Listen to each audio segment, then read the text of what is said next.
तो पिछले एपिसोड में हमने देखा था कि वीर उस गोल्डन क्रैब को उल्लू बनाकर उस कैबिनेट में अंदर चले जाता है और वीर जैसे ही उस कैबिन के अंदर जाता है वीर को एक बॉक्स दिखाई देता है और वीर उस बॉक्स के पास चले जाता है और अपने मन ही मन में सोच रहा होता है क्या ये किसी चीज का पायलट का खजाना है या किसी फैंटम बूट का बक्सा भी हो सकता है। उसके बाद वीर बहुत कुछ सोचता है और फाइनली सोच नॉर्मल को बुला लेता है और उसके बाद वीर स्नो चार्मर को ऑर्डर देता है कि जाकर वो बॉक्स खोले।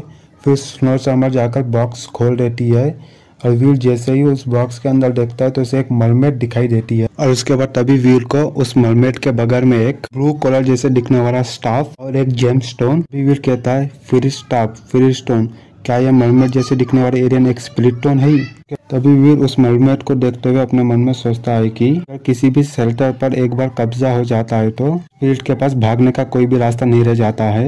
वो अपनी लॉयल्टी देना चूज कर सकती है या अपने स्पिरिट स्टोन के साथ डिस्ट्रॉय होने जाना चूज कर सकती है। तो भी ये वीर कहता है ये मरमेड जैसे दिखने वाली स्पिरिट आखिर उस बॉक्स के अंदर क्या कर रही है। तभी अचानक से वीर के दिमाग में एक ख्याल आ जाता है। वीर सोचता है क्या ये सेलबोर्ड दिखने में एक कोई मैनमेड चीज तो नहीं रखती है, क्या ये क्रिस्टल सेलबोर्ड एक सेल्टल तो नहीं। अभी वीर को बाहर से कुछ आवाज सुनाई देती है और ये आवाज सुनते ही वीर समझ जाता है उस क्रैब ने उस सिल्वर ईर को खाना खत्म कर दिया है, वो अभी वापस आने वाला है। उसके बाद वीर कुछ सोचता है और जल्दी से उस स्पिरिट स्टोन को उठा लेता है। जब तक वीर के पास वह स्पिरिट स्टोन है तब तक वो मरमेड वीर की गुलाम रहेगी। फिर अचानक से ही वो गोल्डन क्रैब तेजी से उस हॉल के अंदर आ जाता है और जैसे ही वो गोल्डन क्रैब वीर को देख लेता है वो सीधा वीर के ऊपर हमला करना स्टार्ट कर देता है। उसके बाद वीर उस क्रैब को अपने ओर हमला करते हुए देखते हुए उस स्पिरिट स्टोन को अपने हाथ में पकड़ते हुए हॉल में इधर उधर भागने लग जाता है और इसी आवाज के कारण वो स्पिरिट भी उठ जाती है अपनी नीड से। अभी वो मरमेड वीर को देखती है और वीर के हाथ में अपना स्पिरिट स्टोन देख के मरमेड शॉक हो जाती है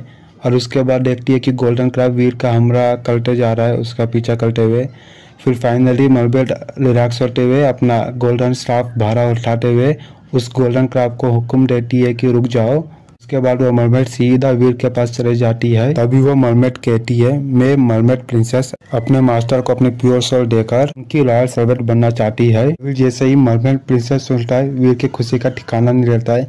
वीर कहता है मरमेड प्रिंसेस, इसका मतलब ये स्पिरिट एक रॉयल स्पिरिट है। अभी वीर सोच रहा था मुझे यकीन नहीं होता कि मेरी किस्मत इतनी अच्छी है, इतनी समुद्र की गहराई में भी मेरे को एक रॉयल स्पिरिट मिल गई।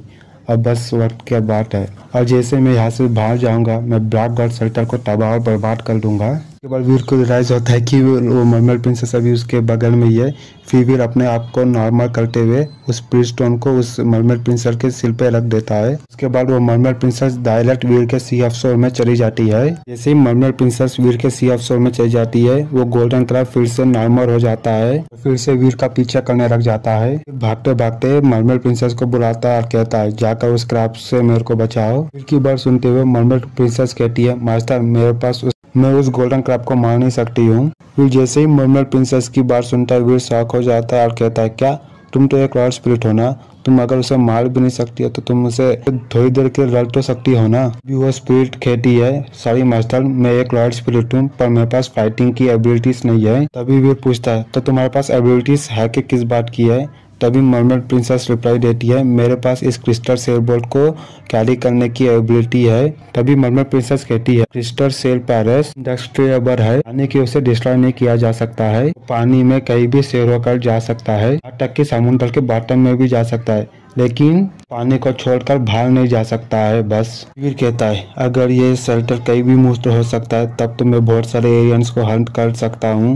रॉयल स्पिरिट की एबिलिटी उतनी भी बुरी नहीं है जितनी मैंने अब तक सोची थी। अभी वीर उस मरमेड प्रिंसेस को कहता है उस क्रिस्टल पैरस को अभी इसी वक्त मेरे पास यहाँ पर लेकर आओ। मरमेड प्रिंसेस कहती है सॉरी मास्टर मैं ऐसा नहीं कर सकती, मेरे को क्रिस्टल पैरस को कंट्रोल करने के लिए मेरे को मेरे ऑपरेटिंग सीट पर बैठना जरूरी है। ये सुनने के बाद वीर बहुत ज्यादा डिप्रेस फील करने लग गया था। उसके बाद वीर कहता है चलो ठीक है ये थोड़ी देर की टाइम है जब मेरे पास एबिलिटी आ जाएगी उस गोल्डन क्रैब को मारने की और बिना मरमेड प्रिंसेस के एबिलिटी के ये क्रिस्टल बोर्ड कहीं भी मूव नहीं हो सकती है।